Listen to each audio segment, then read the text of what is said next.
Ghost of Tsushima is an epic tale of one man's fight to save his home. In this journey, he must grapple with war, his uncle, and even himself if it means saving the island of Tsushima from the ruthless Mongol invasion. In this game, we follow Jin Sakai, the last samurai standing from a botched frontal assault on the Mongol army and their leader, Khotun Khan, who are in the midst of their first invasion in Tsushima. After being nursed back to health and thought to be dead with the rest of the samurai, Jin makes his way up Tsushima Island, tearing apart every Mongol territory he sees. The thing is, he's so badass that he's the only one liberating these towns from the Mongols. Think you and your crew can compete on the Mongol kill count leaderboard? Nope, doesn't matter. Those are rookie numbers compared to the Sakai clan, and that's all a matter of gameplay. The combat in this game is seamless. At the heart of the game is a parry and dodge mechanic that's complemented by other tools and equipment like kunais, black powder bombs, and wind chimes? Okay.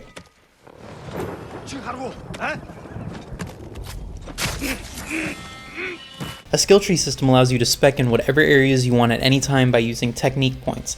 The most important parts to focus your technique points are your stances, which allow you to deal with specific types of enemies a hell of a lot faster.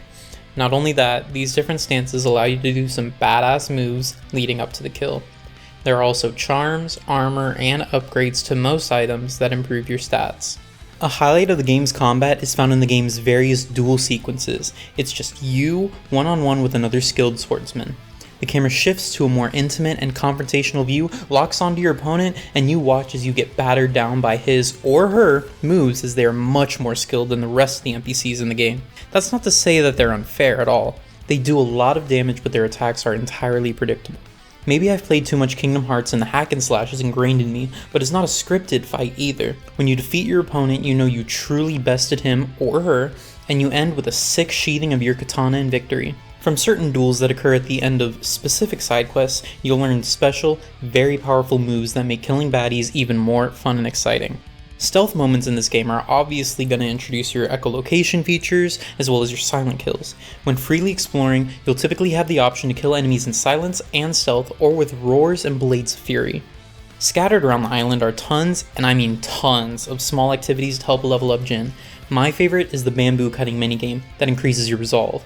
This is a meter that allows you to heal or do some crazy samurai techniques, a lot like the focus meter in Spider-Man PS4. There are also foxtons that give you more charm slots and haiku compositions that give you headbands with cute poems on them. As you complete important tasks, Jin's legend will eventually grow, and he'll come to be known by the people by a progressively more badass name. Though very cool to watch, a lot of random encounters can start off with a standoff where you're essentially given a go straight to go, collect $200 to slice an enemy or maybe 3 right in half. My only critique is that this function gets kind of boring the more you do it and the longer it gets, but is very helpful for the later parts of the game. The general motion controls are very good. Movement is tight and responsive, and there's no issue with navigating any type of terrain. Pretty early in the game, you get a grappling hook that might as well be Link's hookshot with the accuracy and speed Jin throws this thing. Regardless, it feels great to use once you get it and joins the rest of your repertoire quite naturally. The rest of our repertoire, you ask? Jin can run, crouch, ride a horse, walk on edges, walk on rope like perfectly, swim underwater, climb some more, step on tree branches,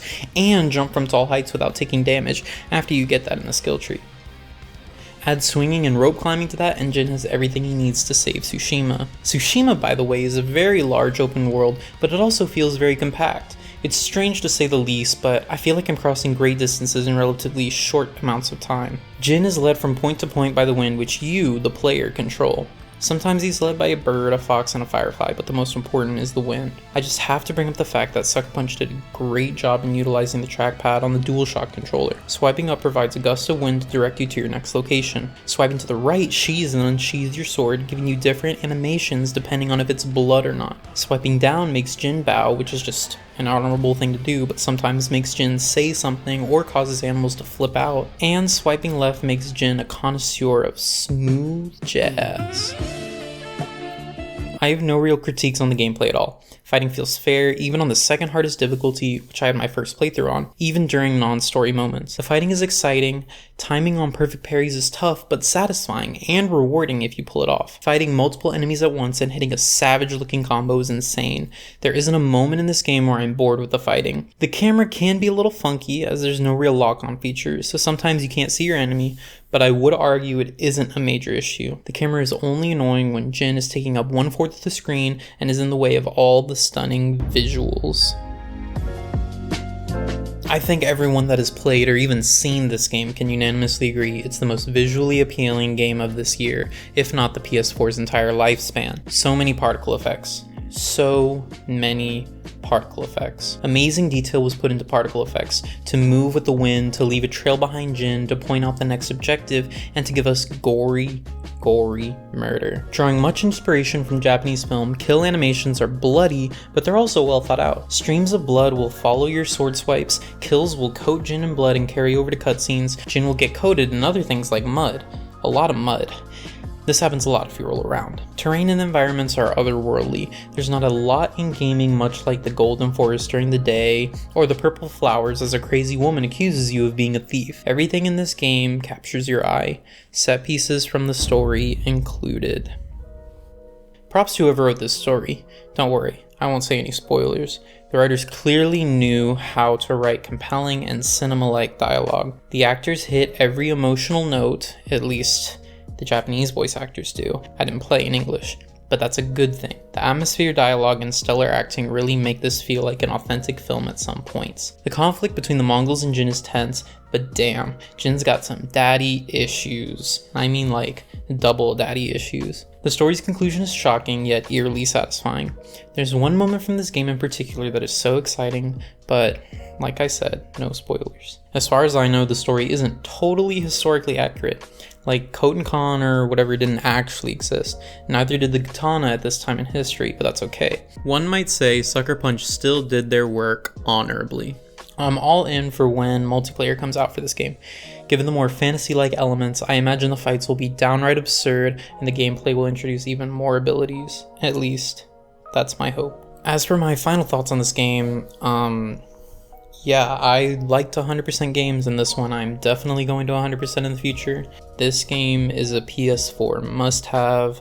It's a shining jewel in their library, and I hope to see a sequel that's just as good, if not better. Be sure to like, comment, and subscribe if you enjoyed the video, and thanks for watching. Sogen? Like Seth Rogen? I don't think